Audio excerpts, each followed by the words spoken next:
ಭಾಗ 4 ಮಳೆ ನಿಂತ ಮೇಲೆ ಶುರುವಾದ ಹೊಸ ಜೀವನ. ಕೋಣೆಯ ಕಿಟಕಿಯ ಆಚೆ ಅಬ್ಬರಿಸುತ್ತಿದ್ದ ಗುಡುಗು ಮತ್ತು ಮಿಂಚಿನ ಆರ್ಭಟ ಈಗ ಸಂಪೂರ್ಣವಾಗಿ ತಣ್ಣಗಾಗಿತ್ತು. ಮೋಡಗಳ ಮರೆಯಲ್ಲಿ ಅಡಗಿದ್ದ ಚಂದಿರ ನಿಧಾನವಾಗಿ ಹೊರಬಂದು ಭೂಮಿಗೆ ತಂಪಾದ ಬೆಳಕಿನ ಹೊದಿಕೆಯನ್ನು ಹೊದಿಸುತ್ತಿದ್ದ. ಆದರೆ ಈ 4 ಗೋಡೆಗಳ ನಡುವೆ ಸೂರ್ಯ ಮತ್ತು ರಾಧಿಕಾ ಕಳೆದ ಆ ಕ್ಷಣಗಳು ಇಡೀ ಪ್ರಕೃತಿಯ ಆರ್ಭಟಕ್ಕಿಂತಲೂ ಮಧುರವಾಗಿದ್ದವು. ಮಂಚದ ಮೇಲೆ ಹರಡಿದ್ದ ಮಲ್ಲಿಗೆಯ ಹೂವುಗಳು ಈಗ ಅವರ ಪ್ರೇಮದ ಸುಗಂಧಕ್ಕೆ ಸಾಕ್ಷಿಯಾಗಿದ್ದವು. ಸೂರ್ಯ ತನ್ನ ಬಲಿಷ್ಠ ತೋಳುಗಳಲ್ಲಿ ರಾಧಿಕಾಳನ್ನು ಬಿಗಿಯಾಗಿ ಅಪ್ಪಿಕೊಂಡು ಮಲಗಿದ್ದನು. ರಾಧಿಕಾ ಸೂರ್ಯನ ಎದೆಯ ಮೇಲೆ ತನ್ನ ತಲೆಯನ್ನಿಟ್ಟು ಅವನ ಹೃದಯದ ಲಯಬದ್ಧ ಬಡಿತವನ್ನು ಆಲಿಸುತ್ತಿದ್ದಳು.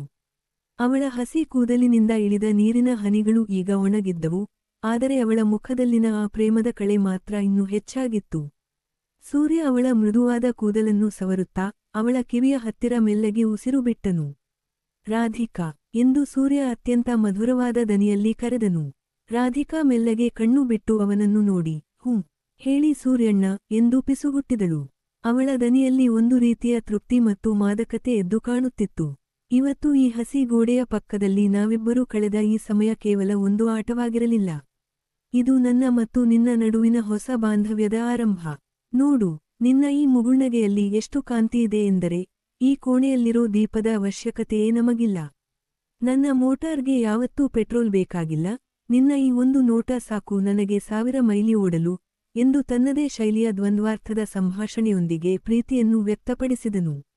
ರಾಧಿಕಾ ಅವನ ಹೊಟ್ಟೆಯ ಮೇಲೆ ಮೆಲ್ಲಗೆ ಚಿಟಿಕೆ ಹಾಕಿ, ನಿಮ್ಮ ಈ ಡಬಲ್ ಮೀನಿಂಗ್ ಮಾತುಗಳು ಮಳೆ ನಿಂತರೂ ನಿಲ್ಲಲ್ಲ ಅಲ್ವಾ ಸೂರ್ಯಣ್ಣ. ಇವತ್ತು ಈ ಮಳೆ ಹನಿಗಳು ನನ್ನ ಮೈ ಮೇಲೆ ಬಿದ್ದಾಗ ನನಗೆ ಚಳಿ ಅನಿಸಿತ್ತು. ಆದರೆ ನೀವು ನನ್ನ ಹತ್ತಿರ ಬಂದ ಮೇಲೆ ಆ ಚಳಿ ಎಲ್ಲಿ ಮಾಯವಾಯಿತೋ ಗೊತ್ತಿಲ್ಲ.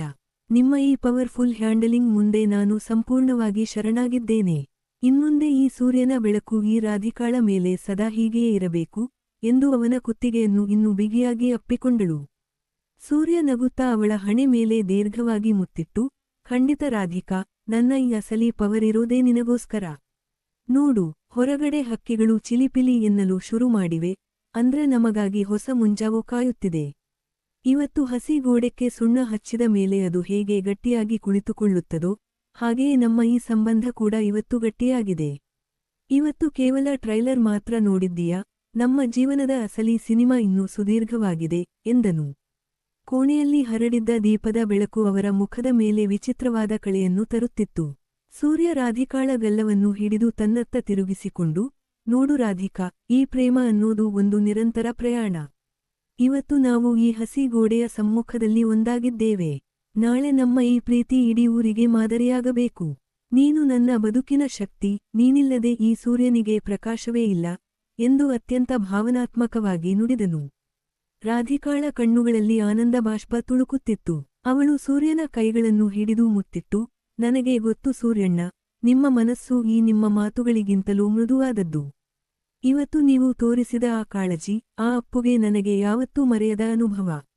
ಈ ಮಳೆಗಾಲದ ರಾತ್ರಿ ನಮ್ಮ ಪ್ರೇಮದ ಬೆಂಕಿಯನ್ನು ಇನ್ನೂ ಹೆಚ್ಚು ಮಾಡಿದೆ ಅನ್ಸುತ್ತೆ.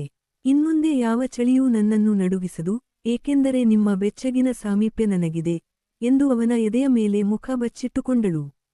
ಸೂರ್ಯ ಅವಳನ್ನು ಮೆಲ್ಲಗೆ ಮಂಚದ ಮೇಲೆ ಕುಳ್ಳಿರಿಸಿ ಅವಳ ಕೂದಲನ್ನು ಸರಿಪಡಿಸುತ್ತಾ, ರಾಧಿಕಾ, ಇವತ್ತು ಈ ಸಂಭ್ರಮಕ್ಕೆ ಒಂದು ಸಾಕ್ಷಿ ಬೇಕು ಅಲ್ವಾ. ನೋಡು, ನಿನ್ನ ಈ ಹಸಿ ರೂಪ ನನ್ನ ಕಣ್ಣಲ್ಲಿ ಅಚ್ಚಳಿಯದೆ ಉಳಿದಿದೆ. ಇವತ್ತು ನಾವಿಬ್ಬರೂ ಕಂಡ ಈ ಕನಸು ನನಸಾಗುವ ಕಾಲ ಹತ್ತಿರದಲ್ಲಿದೆ. ನಮ್ಮ ಸಂಸಾರ ಎಂಬ ಈ ಗಾಡಿಯನ್ನು ನಾನು ಅತ್ಯಂತ ಸುರಕ್ಷಿತವಾಗಿ ನಡೆಸಿಕೊಂಡು ಹೋಗುತ್ತೇನೆ ಎಂದು ಭರವಸೆ ನೀಡಿದನು. ಹೊರಗಡೆ ಸಣ್ಣಗೆ ಬೀಸುತ್ತಿದ್ದ ತಂಗಾಳಿ ಕೋಣೆಯ ಕಿಟಕಿಯ ಮೂಲಕ ಒಳಬಂದು ಅವರ ಮೈಮನಗಳನ್ನು ತಣಿಸುತ್ತಿತ್ತು. ಸೂರ್ಯ ಮತ್ತು ರಾಧಿಕಾ ಪರಸ್ಪರ ಒಬ್ಬರಿಗೊಬ್ಬರು ಪೂರ್ತಿಯಾಗಿ ಶರಣಾಗಿದ್ದರು.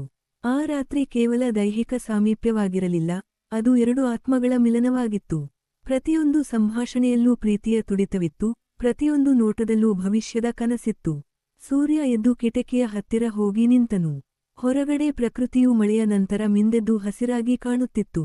ರಾಧಿಕಾ ಕೂಡ ಎದ್ದು ಅವನ ಹಿಂದಿನಿಂದ ಬಂದು ಅವನ ಬೆನ್ನಿಗೆ ಅಂಟಿಕೊಂಡು ನಿಂತಳು. ಏನು ಯೋಚನೆ ಮಾಡ್ತಿದ್ದೀರಾ ಸೂರ್ಯಣ್ಣ ಎಂದು ಮೆಲ್ಲಗೆ ಕೇಳಿದಳು. ಸೂರ್ಯ ಅವಳ ಕೈಗಳನ್ನು ತನ್ನ ಕೈಗೆ ತೆಗೆದುಕೊಂಡು, ನೋಡು ರಾಧಿಕಾ, ಈ ಪ್ರಕೃತಿ ಎಷ್ಟು ಸುಂದರವಾಗಿದೆ ಅಲ್ವಾ. ಮಳೆಯ ನಂತರ ಹೇಗೆ ಎಲ್ಲವೂ ಹೊಸದಾಗಿ ಕಾಣುತ್ತಿದೆಯೋ ಹಾಗೆಯೇ ನಮ್ಮ ಜೀವನ ಕೂಡ ಇವತ್ತಿನಿಂದ ಹೊಸದಾಗಿ ಶುರುವಾಗಿದೆ. ಈ ಹಸಿ ಗೋಡೆ, ಈ ಮಳೆ, ಈ ಮಲ್ಲಿಗೆ, ಇವೆಲ್ಲವೂ ನಮ್ಮ ಪ್ರೀತಿಯ ಸಾಕ್ಷಿಗಳು ಎಂದು ದೂರದ ಬೆಟ್ಟಗಳ ಕಡೆಗೆ ಬೆರಳು ತೋರಿಸಿದನು. ರಾಧಿಕಾ ಅವನ ಹೆಗಲ ಮೇಲೆ ತಲೆಯಿಟ್ಟು, ನಿಜ ಸೂರ್ಯಣ್ಣ. ಈ ಕ್ಷಣ ಹೀಗೆಯೇ ನಿಂತು ಬಿಡಲಿ ಎನಿಸುತ್ತಿದೆ. ನಾವಿಬ್ಬರೂ ಸೇರಿ ಕಟ್ಟುವ ಈ ಹೊಸ ಬದುಕಿನ ಹಾದಿಯಲ್ಲಿ ಸಾವಿರಾರು ಸುಂದರ ನೆನಪುಗಳು ಸೃಷ್ಟಿಯಾಗಲಿ. ನಿಮ್ಮ ಪ್ರತಿಯೊಂದು ಪವರ್ಫುಲ್ ಆಟಕ್ಕೂ ಈ ರಾಧಿಕಾ ಯಾವತ್ತೂ ರೆಡಿ ಇರುತ್ತಾಳೆ ಎಂದು ತುಂಟತನದಿಂದ ಅವನ ಕಿವಿಯಲ್ಲಿ ಪಿಸುಗುಟ್ಟಿದಳು. ಸೂರ್ಯ ಜೋರಾಗಿ ನಗುತ್ತಾ ಅವಳನ್ನು ಎತ್ತಿ ತಿರುಗಿಸಿದನು.